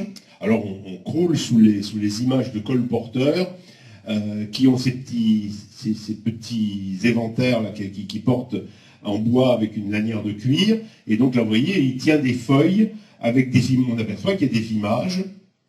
Donc, il colporte la nouvelle du terrible assassinat du duc de Guise. Il est mercier, mais il vend du papier aussi. Alors, au XIXe siècle, c'était peut-être présent avant, mais c'est surtout attesté au XIXe, apparaît ce qu'on appelle le tableau de crime. C'est-à-dire que le vendeur utilise un tableau, derrière lui, un tableau en fait, une toile peinte, où des images sont en grand, et il les montre avec une baguette ou l'archet de son violon, en chantant la complainte. Ça renforce l'image qui est sur le canard, et c'est ce que les spécialistes appellent des peintures historiées, c'est-à-dire des peintures qui racontent une histoire en plusieurs cases. Encore une fois, c'est le début de la BD d'une certaine manière. Il suffit de peu de choses pour faire rêver les enfants. Nous faisions cercle, avec quelle joie craintive, autour des vielleux qui venaient chanter sur la place publique des complaintes criminelles à la manière de celle de Fualdès. Tout en chantant, ils tournaient comme des pages d'album, des panneaux de toile sur lesquels étaient naïvement peintes à grand renfort de couleurs violentes les scènes du drame qu'ils évoquaient. Haletant, je suivais les forfaits d'un Dumollard, l'assassin des servantes, un des premiers criminels en série répertoriés en France, d'un Vacher, l'assassin des bergers qui a inspiré le juge l'assassin, d'un Troppmann, c'est le crime de la rue de Charonne où vous avez des canards, d'un Gamahus, c'est un prêtre défroqué qui a tué une gamine, et raconté sous un ciel triste et gris d'hiver par un vieux bonhomme à la voix rauque, aux yeux fiévreux, aux gestes saccadés d'alcoolique. Bon, tous les vielleux ne sont pas alcooliques. Hein. Ils produisirent sur mon esprit une impression si forte que je pense souvent qu'ils firent naître ma vocation de policier, au grand désespoir de ma mère qui rêvait de me voir devenir un jour officier. Ça, c'est le début des mémoires du commissaire Guillaume, et c'est une description magnifique qui se passe dans les années 1880 à Épernay, donc pas très loin d'ici. Donc là, il décrit ce tableau de crime qui est utilisé, lui il dit des panneaux qu'on fait tourner. Et le commissaire Guillaume, vous le connaissez, parce que ce commissaire qui était un des as de la crime de l'entre-deux-guerres, a un jour reçu un jeune journaliste belge qui est venu l'interviewer, qui s'appelait Simenon, et c'est un des modèles de Maigret. Une autre preuve, c'est que l'adjoint du commissaire Guillaume s'appelait Février. Et sinon, c'est Janvier, apportez-nous de la bière et des sandwichs. Alors voilà les deux seules photos qu'on a pour des tableaux de crime en France. En haut, ça vient de Bretagne, c'est au musée de Bretagne, je ne sais pas où la photo a été prise. C'est intéressant parce que là, on lit Guertz Édouard Brière. La Guertz, c'est l'appellation bretonne de la complainte. Et c'est intéressant parce que c'est un crime qui a été commis vers Chartres, par là. Et donc, c'est pas un crime breton, ce qui veut dire que les Bretons chantaient aussi des Guertz en breton sur des crimes venus d'ailleurs. Donc, ils sont quand même français. Voilà, parce qu'on les voit souvent bien coupés, en breton, on chante que des choses de Bretagne. Non, c'est pas si clair que ça, il y a de la porosité. Donc vous voyez la taille, il doit faire, je sais pas moi, 1m20 de large et puis 1m50 de haut, voilà. Mais regardez l'autre à côté, alors lui, il est gigantesque, hein, c'est du 4x5, facile. Il est appuyé à une grange, il va jusqu'au niveau, plus haut que le niveau du toit, enfin, du bas du toit, ça pouvait impressionner les foules. Alors, la seule bizarrerie, c'est qu'on n'a retrouvé aucun tableau de crime dans les musées d'art forain. J'ai fait tous les musées d'art forain de France, je les ai appelés, et la plupart ils disent, on ne sait pas ce que c'est, on n'a jamais vu, et il n'y en a pas. En Italie, on en a conservé, en Allemagne, on en a conservé, mais pas en France. Donc c'est quand même assez impressionnant, vu la taille de l'objet.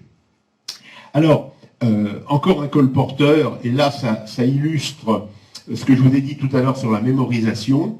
Il vend la complainte du roi Gralon, qui apparemment est assez longue, et elle qui la chante, elle est aveugle. Donc, la mémorisation, elle connaissait la complainte. Et donc, il ne faut pas être étonné quand des personnes sont capables de chanter des complaintes très très longues. Une autre scène de vente prise à Bourges, une photocarte prise à Bourges, et vous voyez les feuilles, elles sont posées en vrac par terre, elles sont déjà pliées en quatre dans la main des acheteuses, et donc c'est imprimé sur du mauvais papier, et autant de plis, autant de déchirures, ça va finir au fond d'un tiroir, où ça va emballer les épluchures, ou je ne sais quoi, et surtout ça va être remplacé à brève échéance par le crime suivant, ou par la chanson à la mode suivante. Donc ce sont des imprimés d'assez large diffusion, plusieurs centaines d'exemplaires pour un crime local, plusieurs milliers, voire dizaines de milliers pour un crime d'envergure nationale diffusé par des canardiers parisiens. Mais pour autant, c'est pas facile à retrouver. Alors, nouvelle interrogation écrite, qui est le charmant jeune homme à casquette, c'est pas moi, qui est sur la partie droite de l'écran. Hein? C'est pas Chevalier, c'est pas lui, c'est l'autre. C'est un acteur-chanteur, Albert Préjean. Et surtout, c'est dans quel film? Un très beau film qui s'appelle Sous les toits de Paris. Et si vous regardez, sur YouTube, on voit le début du film, c'est un travelling incroyable qui part d'une vue panoramique des toits de Paris, puis la caméra descend. Au fur et à mesure qu'elle descend, on écoute une chanson qui monte, et dans une cour, il y a Albert Préjean qui fait chanter des gens. Parce que pour vendre ces petits formats qu'il tient à la main, il fait chanter en boucle le premier couplet et le refrain de la chanson. Et une fois que les gens savent bien ça, et dans le film, il dit « Ah non, c'est pas encore ça, il faut recommencer ». Et quand les gens connaissent le premier couplet et le refrain, ils connaissent la mélodie. Même si sur le petit format, il y a une partition, ils ont appris la mélodie d'oreille. Et à ce moment-là, il dit « Si vous voulez le reste de la chanson, ah ben là, il faut payer ». Mais souvent, les gens repartent, les petites midinettes, elles repartent en chantant la mélodie, elles ont la mélodie. Elles chantent la mélodie, puis au fur et à mesure d'écouter les uns les autres chanter, elles vont arriver à choper les autres couplets exactement ou approximativement. C'est comme ça que les chansons se vendaient dans les rues, et les complaintes, si elles étaient sur un air qui n'était pas connu, c'était le procédé qui était employé. Donc vous vous doutez maintenant ce qui va vous arriver, c'est-à-dire que je vais demander votre participation.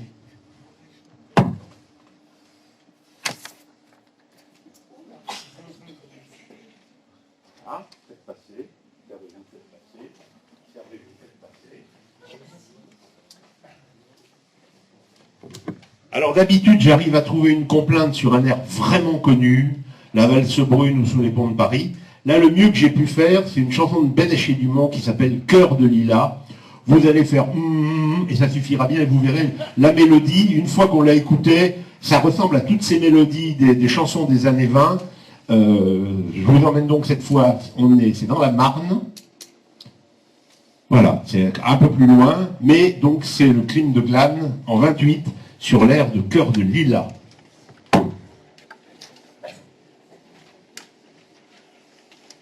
Alors pour ceux qui connaissent la mélodie de Cœur de Lilas, je pense qu'il y en a beaucoup dans la salle, pour faire coller les paroles dessus, c'est du boulot, il faut y aller à la serpe par endroit. Je vous fais le refrain pour que vous voyez. Dit l'assassin qui ensemblait la France entière, sans être inhumain, nous demandons que justice soit faite. Vous, messieurs les jurés, soyez sans pitié pour celui qui tue. Ça serait pour notre sécurité dans la rue. Braves gens de Chalon, de Vitry, de Saint-Dizier, souvenez-vous de l'horrible forfait. Une pauvre vieille lâchement assassinée et dans sa maison fut brûlé. Ce crime horrible, c'est à n'en pas douter, sème la terreur dans toute la contrée. Mais les coupables furent enfin arrêtés, à la police ils durent avouer. Ces misérables devront être châtiés, messieurs les juges, vous serez sans pitié. Dit l'assassin qui ensemblait la France entière, sans être inhumain, nous demandons que justice soit faite. Vous, messieurs les jurés, soyez sans pitié pour celui qui tue. Ça serait pour notre sécurité dans la rue. Dans la maison de la pauvre victime, l'on pouvait voir tout l'horreur de leur crime. Profitant d'une nuit très sombre, arrivée se glisse dans l'ombre. En plein sommeil, elle fut assaillie par ces deux misérables bandits. Armés de gourdins, de cerfs, d'amaillés, ils la frappèrent lâchement pour la tuer. Sans un regret, la rosèrent de pétrole, la firent brûler, et puis nous savons comme dit l'assassin qui ensanglait dans la province entière. Sans être inhumain, nous demandons que justice soit faite. Vous, messieurs les jurés, soyez sans pitié pour celui qui tue. Ça serait pour notre sécurité dans la rue. Dès maintenant, il faut que la justice soit inflexible, qu'énergique elle sévisse, sans restriction et sans adoucissement, qu'elle punisse ces chenapans. C'est très pénible au siècle où nous vivons de voir ces bandits, ces infernales démons. C'est chaque jour une liste interminable sur les journaux de ces crimes effroyables, de ces forfaits où tant de malheureux laissent leur vie aux mains de ces crapuleux.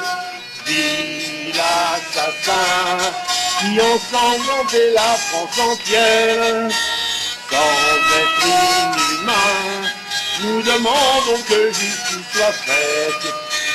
Vous, messieurs les jurés, soyez sans pitié pour celui qui tue. Ça serait pour notre sécurité dans la rue. Bravo, bravo, bravo. Donc voilà un peu ce qui se passait dans les rues.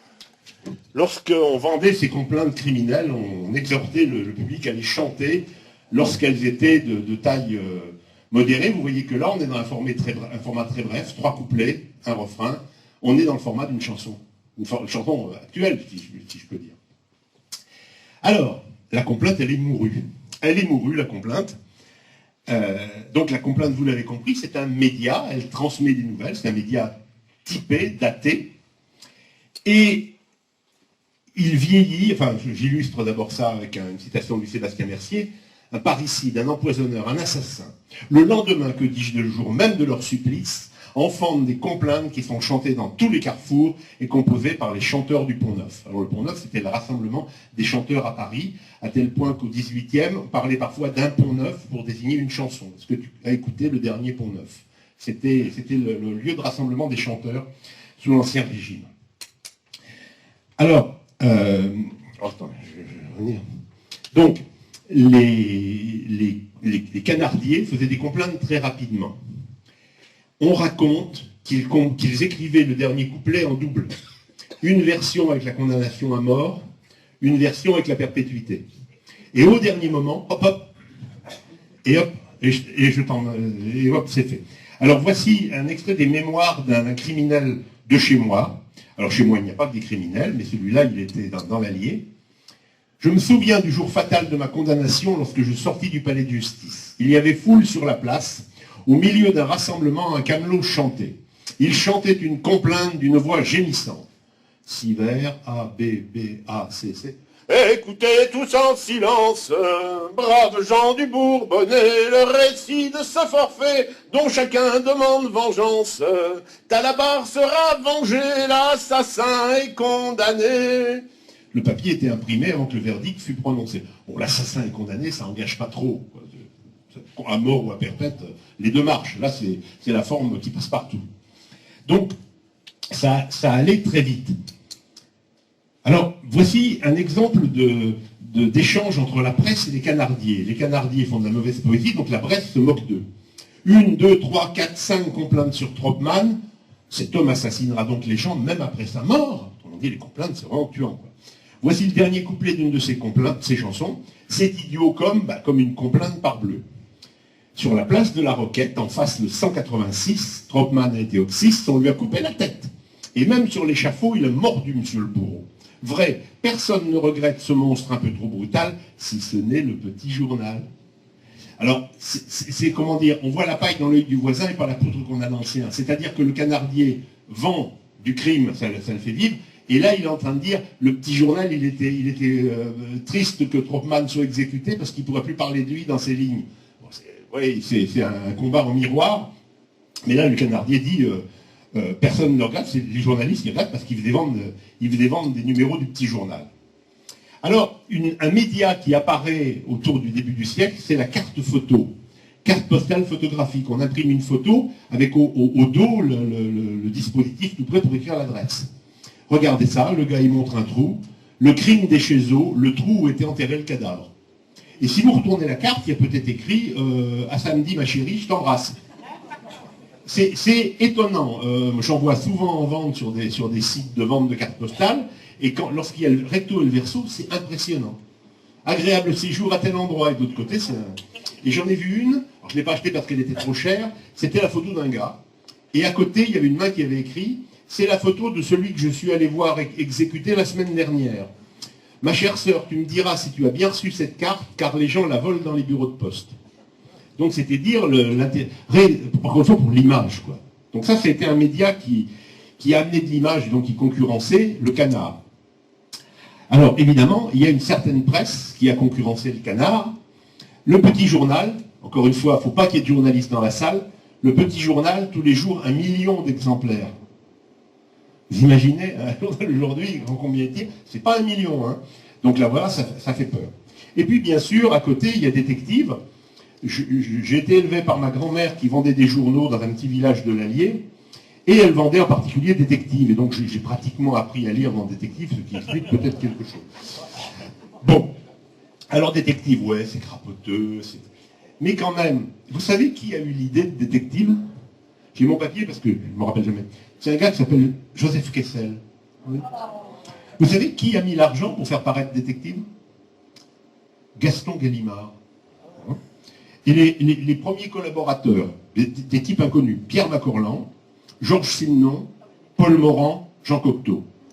Autrement dit, ce qu'on va appeler le premier détective parle du crime à travers le monde, parle des bas-fonds, mais avec des plumes. Et c'est d'une écriture assez comment dire, soignée. Alors le Canard, vis-à-vis de ça, il se défend comme il peut. Ce Canard, il est sur une des tables, là.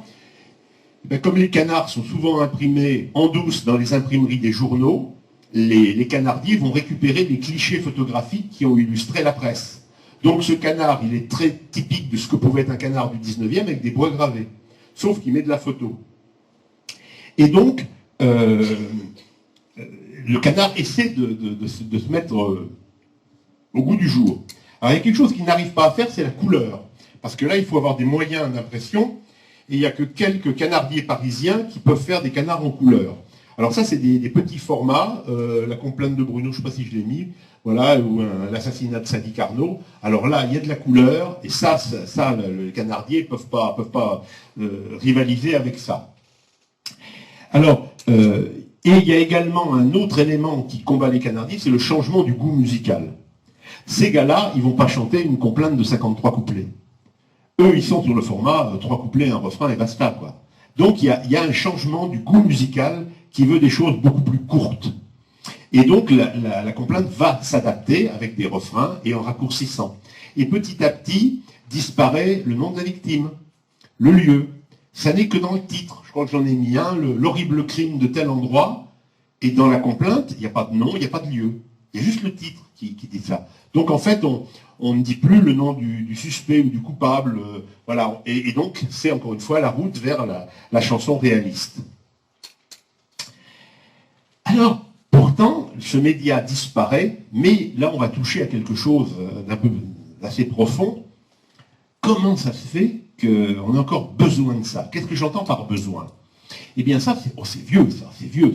Ah oui, c'est 1894, c'est une guillotine. Oh là là, c'est vulgaire, s'intéresser à ça, c'est vulgaire.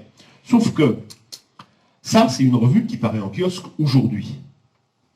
Bon, le numéro date peut-être d'il y a quelques années, mais elle est toujours vendue régulièrement. Ça, c'est une série d'ouvrages qui a exploré tous les départements. J'imagine qu'il y en a dans l'Aisne, 1 ou 2 tomes par département. 2 tomes, oui, c'est ça, voilà. Et d'ailleurs, l'éditeur que j'ai rencontré me disait, on a des gros problèmes pour illustrer. Moi, j'ai dit, mes canards, on ne connaissait pas. Voilà, bon. Et puis, ça, c'est une série qui vient de commencer. C'est ce qu'on appelle des true crimes, des vrais crimes romancés, enfin, réécrits, mais à partir de l'enquête des faits réels. Donc ça, c'est une collection qui paraît en ce moment, chez 10-18, vous voyez. Et puis, les émissions de télé, on pourrait rajouter les émissions à la radio. Donc, il y a toujours cette fascination. Alors, pourquoi? Alors, je vais vous lister 4 raisons pour se faire peur, rejeter toute tentation de mal faire, comme dans les contes. Alors, la complainte était chantée dans les veillées populaires, avec la fameuse morale, les enfants soyez sages, les parents élevez bien vos enfants. Et donc là, on vous dit des horreurs pour vous faire peur, pour vous en éloigner. Le gars, il a mal fait, il a eu la tête coupée. Voilà. Ah bon, d'accord, voilà, c'est pour... c'est ça, c'est un révolutionnaire qui disait, dans les périodes de calme, l'évocation des choses terribles nous en éloigne. Première début d'explication. Deuxième chance, alors ça c'est ce que pense Détective. Il transforme chaque lecteur en juré. Je vous raconte tout pour que vous puissiez faire votre intime conviction, pour que vous soyez parfaitement au courant. Si vous étiez au jury, qu'est-ce que vous décideriez? Il y a des gens des archives là? Il y a un truc super dans l'expo qui n'est pas signalé, qui est vachement bien. C'est l'affaire de l'infanticide où le jury répond non aux 2 choses. Est-ce qu'elle l'a tué? Là en face, il y a marqué non. Est-ce qu'elle l'a tué? Non. Alors qu'en fait, elle a avoué. Et en fait, la réponse non, c'est parce que si on répondait oui, l'échelle de peine serait supérieure à ce que le jury veut lui octroyer. Et ça, c'est un procédé qui est très souvent où le jury répond faussement à la question pour que la peine qui en découle corresponde à ce que le jury juge raisonnable. Et ça, c'est, comment il s'appelle je crois que André Gide en parle dans les souvenirs de la cour d'assises, où il explique que le jury, des fois, répond à côté de la question qui est posée, parce que s'il répond oui, c'est la perpète, à certaines questions. Voilà. Et donc, il y a tout un jeu autour de la réponse du jury qui, parfois, ne correspond pas à la réalité. Donc voilà, le lecteur est un jury populaire. La troisième est très importante. Lorsqu'il y a des affaires criminelles, avez-vous remarqué que c'est toujours les proches de la victime qui veulent tout savoir? On veut tout savoir, parce que l'ignorance suscite la peur. La connaissance éloigne autant que possible un peu la peur et permettrait, je mets des conditions, de faire plus facilement le deuil. Je sais tout, c'est bon, je peux refermer l'affaire. Donc il y a cette volonté de vouloir mettre à distance, et tant qu'il y a des choses qu'on ne comprend pas, on n'arrive pas à mettre à distance. La dernière réponse, c'est la réponse des psychanalystes, qui est très chouette. Je voudrais bien le faire, mais si je le fais, je vais me faire punir. Donc là, c'est un autre qui l'a fait. Ma volonté de transgression est assouvie par la main de quelqu'un d'autre. Voilà. Et les 4 choses me semblent intéressantes pour expliquer toutes les raisons qu'on a. Mais pourquoi on s'intéresse à ces horreurs, mon Dieu, quoi. Voilà. Alors, j'étais obligé de me poser ces questions parce que même si les complaintes ont disparu, on s'intéresse toujours à la matière criminelle. La dernière interrogation écrite. Les enfants du paradis, c'est bien, premier niveau. Deuxième niveau, la SNER. Troisième niveau, Quel acteur? Ah, banco, banco. Marcel Héran. Alors pourquoi je mets la tête à Lassner, enfin celui qui a planté? Parce que Lassner, quand il a été exécuté, eh bien, il a eu droit à un canard. Lassner était un bandit poète, et ce qui est assez incroyable, c'est qu'il écrivait, il avait une jolie plume, regardez-moi ça. J'ai saisi mon poignard et j'ai dit, moi, de l'or avec du sang, de l'or et puis des femmes qu'on achète et qu'on paye avec cet or sanglant, des femmes et du vin. Un instant, je veux vivre du sang, du vin, l'ivresse. Attendez un instant, et puis, à votre loi tout entier, je me livre. Que voulez-vous de moi? Vous parlez d'échafaud? Me voici, j'ai vécu, j'attendais le bourreau. Ça, c'est écrit le 28 novembre, et il est exécuté début janvier. Et donc, cet intermédiaire est là pour signaler, et vous avez pu le remarquer dans les premières complaintes que j'ai chantées, même dans l'avant-dernière, que la complainte, jusqu'au milieu du siècle, du 19e, est écrite à la première personne. C'est une rhétorique fictive qui dit c'est le coupable qui parle et qui implore le pardon. En fait, c'est pas vrai, mais c'est une tournure de phrase. Ciel protecteur de l'innocence, punissez mon crime odieux. Que le glaive de la vengeance termine mon sort malheureux. Voilà un exemple de complainte écrite à la première personne, et c'est bien sûr pas la jeune fille qui l'a écrite. Néanmoins, on a au moins un ou deux exemples où des criminels ont écrit une complainte qui a été chantée après leur exécution. J'ai un ou deux exemples attestés. Voilà, donc là maintenant, je crois que j'arrive... Ah oui. Alors pourquoi cette affaire-là? Eh bien parce que l'exécution, c'est le dernier moment de gloire du criminel, et la complainte transmet ce dernier moment de gloire du criminel. La cour d'assises de Versailles vient de condamner aujourd'hui à la peine des travaux forcés à perpétuité 2 assassins d'une rare audace. L'un, nommé Georges, à peine âgé de 20 ans, tenait ce propos. Ouais, je voudrais être guillotiné. On ferait sûrement une complainte qu'on irait chanter devant la maison de mes parents, ça leur ferait de la peine. La complainte, c'est le dernier moment de gloire du criminel. C'est le dernier moment où on va parler de lui. C'est les 15 minutes de célébrité dont parle je ne sais plus qui. Voilà. Alors, je vais terminer avec un extrait trouvé dans un service d'archives départementales, donc béni soient les archives départementales. Les archives de justice sont fantastiques là-dessus. C'est l'interview d'un jeune homme qui a tué un de ses camarades, plus jeune, et le juge a une illumination à un moment.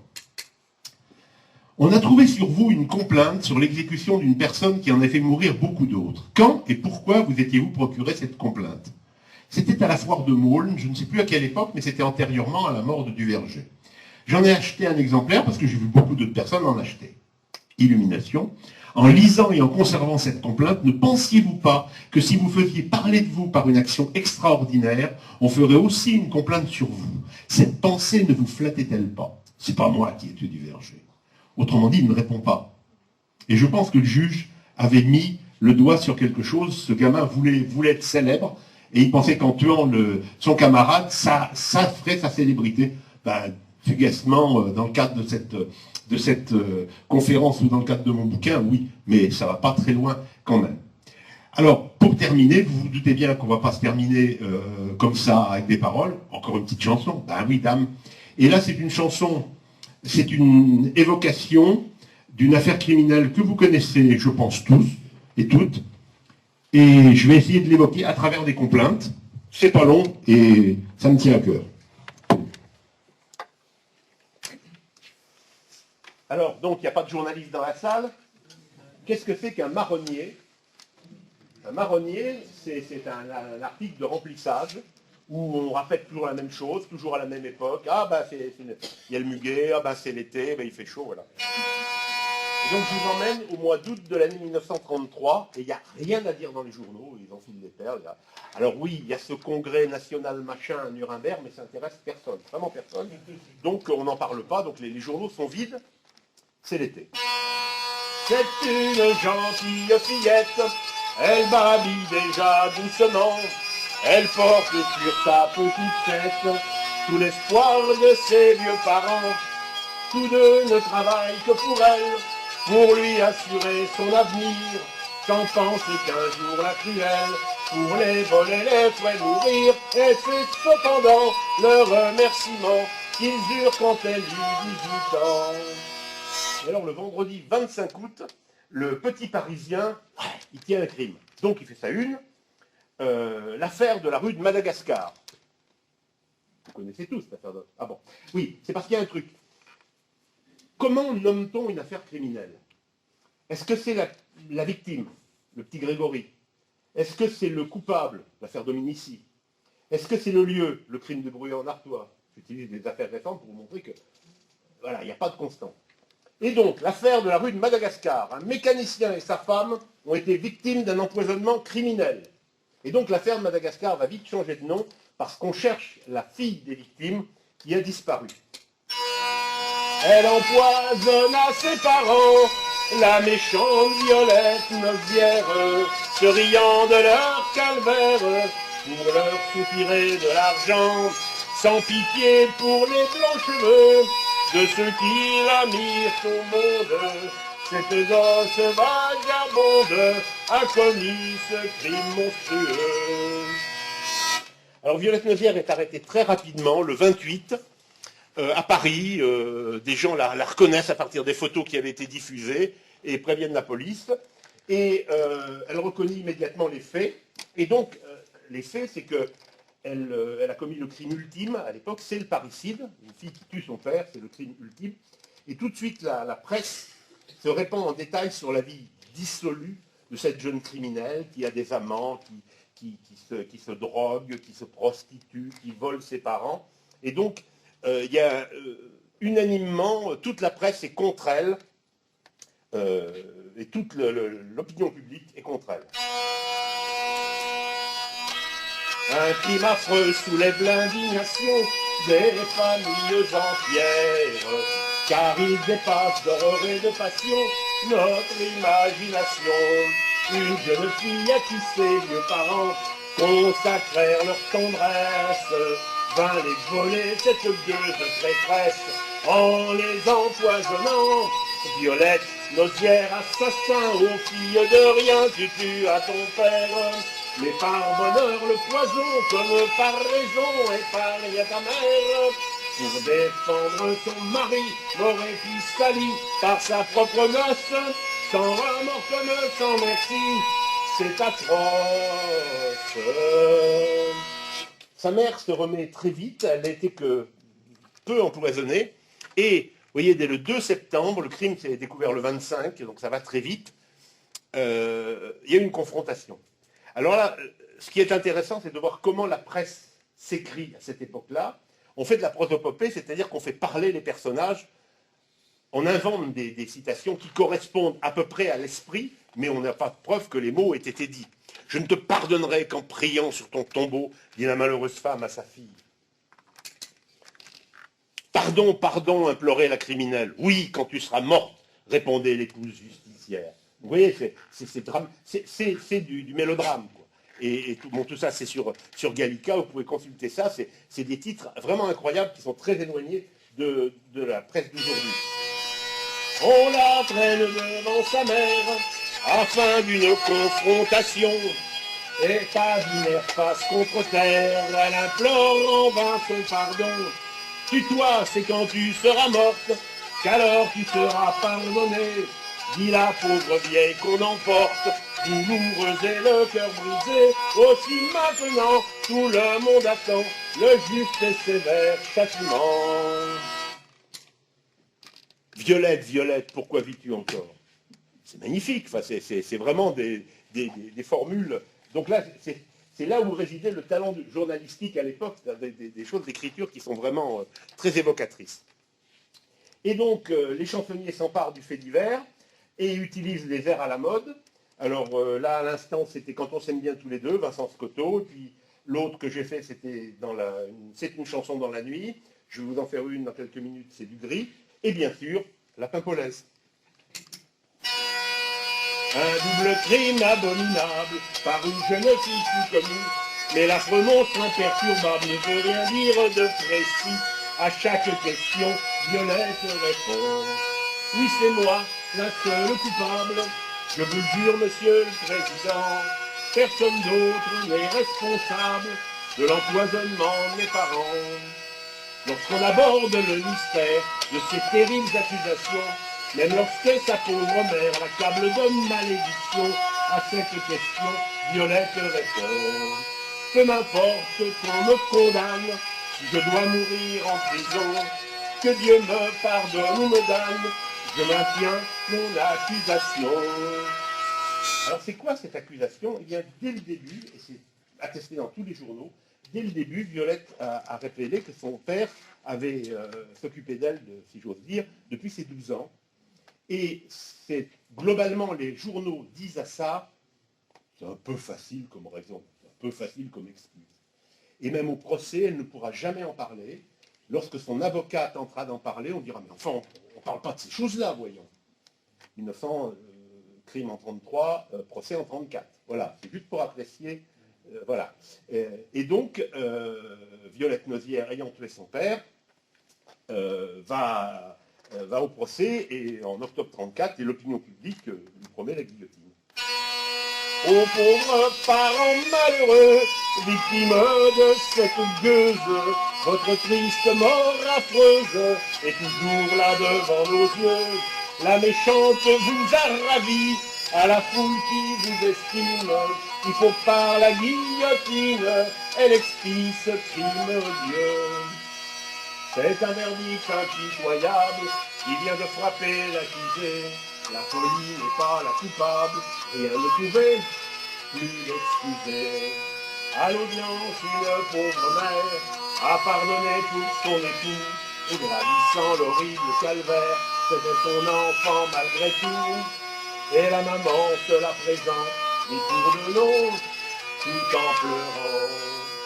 Aux parents protégés chez vous, vos petits gosses, la vie et le tourbillon fou de la noce, bien vite vous les enlèverez sans emprise, et un matin les conduirez aux assises. Et donc Violette est condamnée à mort, mais à cette époque-là, il y a une règle tacite, on n'exécute plus les femmes. Et donc à Noël 34, sa peine est commuée en réclusion criminelle à perpétuité. En 1942, le maréchal Pétain réduit sa peine à 12 ans de travaux forcés, et elle est libérée en août 1945. Le général de Gaulle lève son interdiction de séjour sur la majeure partie du territoire. Elle épouse un ancien comptable d'une des prisons où elle a été enfermée, elle a des enfants, elle est restauratrice dans la région de Rouen.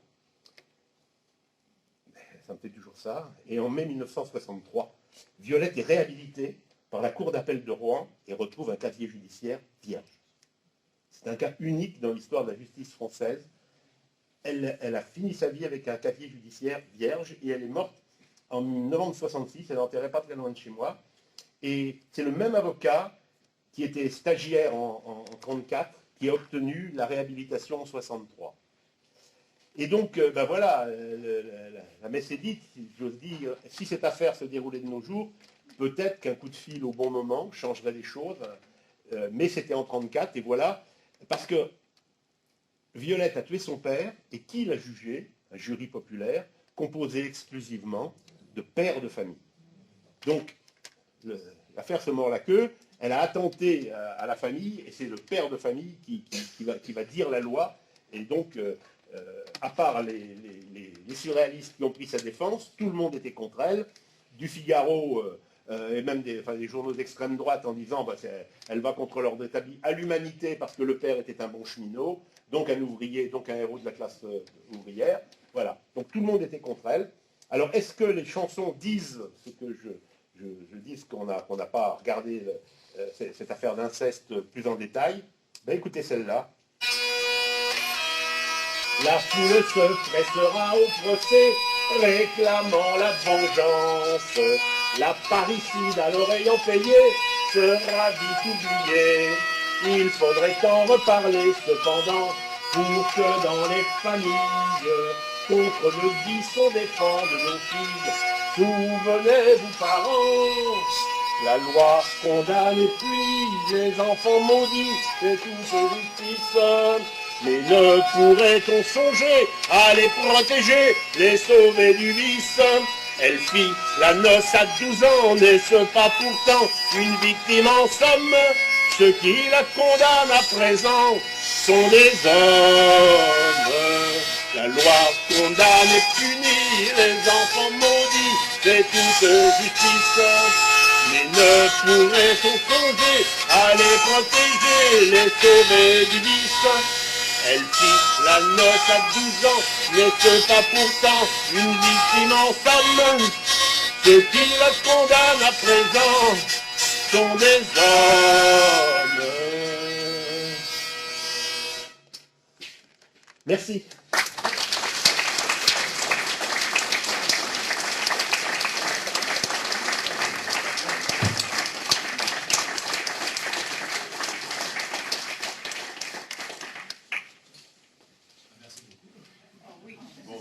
Pas que ça vous tue, hein. Alors si vous avez des cadeaux à faire, j'ai quelques livres, mais 1 kg 270 pièces. Hein. C'est pas, voilà, c'est vous voulez faire envoyer par la poste. Sur cette affaire Violette Nozière, un jour, à la fin, il y a une dame, dans les 70 ans, il y a 2 ans de ça, qui lève la main, qui fait, vous savez, moi j'ai perdu mon père très jeune, et quand j'étais à l'école primaire, j'avais des camarades, je suis sûr qu'il y avait quelque chose avec leur frère. Et là, la salle est devenue... Cette dame qui osait en parler 60 ans plus tard, c'était un truc incroyable, quoi. Voilà, elle disait, je crois qu'il y avait quelque chose avec leur frère. Voilà. Ça, tout ça pour dire que le crime est quelque chose de profondément culturel. En 1934, on ne parlait pas de ce qui se passait à l'intérieur du cercle de famille, c'était privé, voilà. Maintenant, on en parle, voilà. J'en discutais avec Guy, l'infanticide ne figure plus dans le code pénal à l'heure actuelle. C'est violence sur enfants de moins de 15 ans ayant conduit à la mort. Alors que sous l'Ancien Régime, l'infanticide est le crime ultime, parce qu'on prive un enfant de baptême. Et au 19e, on se rend compte que c'est une conséquence de l'autorité ou de la misère sociale, et donc on sanctionne moins durement, parce que sous l'Ancien Régime, ça pouvait être la mort, l'infanticide.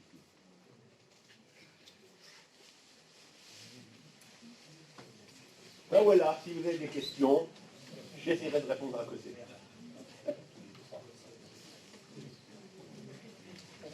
Non, vous gardez. Cœur de Lila. Cœur de Lila. Vous cherchez Cœur de Lila sur Internet, vous trouverez. On mettra un autre.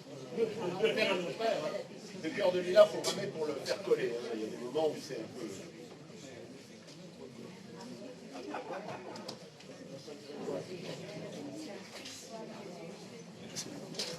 Bon, ça vous va?